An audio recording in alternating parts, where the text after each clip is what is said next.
Hello, Jesse Good here, and today I'm reviewing the LEGO Marvel Superhero Spider-Man Summer 2016 Spider-Man Ghost Rider Team Up Set. Has 217 pieces, 3 minifigures, and it retailed for $20 in the United States. Now let's take a look at those minifigures. And here is Ghost Rider. Now Ghost Rider is one whole mold for his head. This little flame part is not removable, which I know a lot of people were kind of mad at when they found out about that in June. But it is an impressive dual molded kind of piece because you got the white underneath and then you got this nice kind of translucent orange, which I really like the design of that. So it's not awful, but still it would have been cool if it was a removable piece for the flame up top. He doesn't have any leg printing, but he does have this little accessory, which is his chain. That's a nice translucent orange color. And he also has a pretty cool printed torso with printing on the front and back.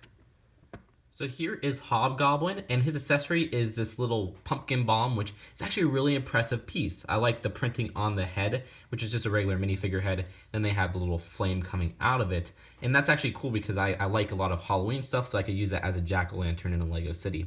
But for Hobgoblin himself, he's also really cool. He has a nice exclusive torso print. He has dual molded legs, which is the first time dual molded legs has appeared in a set under $30 that isn't like a promotional little poly bag or a minifigure packet. And he also has some back printing, which is found behind his tattered cape, which unfortunately is the older style cape, which I don't know, I don't like those because those get really damaged easily and they're just a lot harder to move around. And he has a facial expression right here, but he also has kind of a scared face on the back, which I really like that as well. So just a really impressive little minifigure. And they also include a Lego Spider-Man minifigure. It's the same one that they've been using since 2012, so nothing really impressive there. But he does have this new web slinger attachment, which attaches to this new molding, which is a stud with a handle to it. That's basically what it is, and it's actually a really cool mold. And this whole web slinger attachment is kind of like a soft plastic, and this is the cheapest way to get it in this $20 set, so that is pretty neat. And he also has a super jumper piece, which, if you don't know how to work those, it actually is known to damage the bottom of the legs of minifigures, so I don't advise you putting it on more hard-to-find minifigures, but if you push back on that, they just kind of flick up. So it's a pretty interesting molding that is just not really that well made because it damages the minifigure. So here's the build all together. You got Ghost Rider's motorcycle, this little street corner, Hobgoblin's glider, and Spider-Man, just big Spider-Man. So here's Ghost Rider's motorcycle, and it's a pretty long cycle. It's not super realistic, I guess, but in the comics from what I've seen, Ghost Rider's motorcycle is a little bit oversized anyways. But still, it feels good. It just doesn't look, I guess, amazing to me because I've seen so many motorcycles like this in other licensed themes.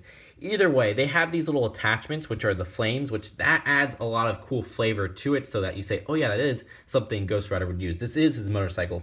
But I don't like how they connected it with these little Technic pieces right here. It feels a little bit awkward in my opinion, and it looks very noticeable, even if it almost blends in with these kind of a translucent red area of these flames.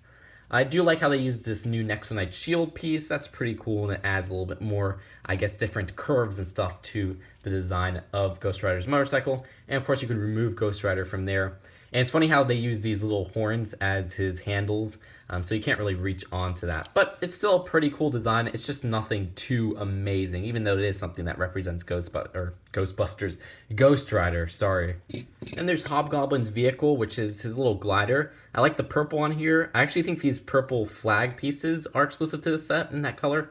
Other than that, it's just a cool little design. It has two jumper pieces that you could stick them on just like that. And they even have little flickin' fires on the bottom, which you could just push, and of course those kind of just shoot out like that. So it's a neat design, nothing too amazing, but still satisfying for what it is. And last up is this little street corner. If this is for New York, apparently this is not accurate. 2nd Avenue is not near Bleecker Street. But either way, there are these little mailboxes right here, which I really like how these came out, because they actually have some nice stickered pieces inside, which could be used in like a Lego City. So you got these little 1x2s, which look like bundles of mails. That's actually pretty cool, or bundles of mail. And they're also found right there. So there's actually 4 of the same stickers. Either way, there's also some stickers on the side to kind of have some tabloids, I guess. So it says Frontline, the Vulture. Let me see what it says. The Vulture prays over the city. So that's kind of to connect it with the Doc Ock tentacle trap set. And also there's the Daily Bugle, which once you remove this, you can see it says Spider Menace, so that's pretty cool as well. I like those stickers, I don't know.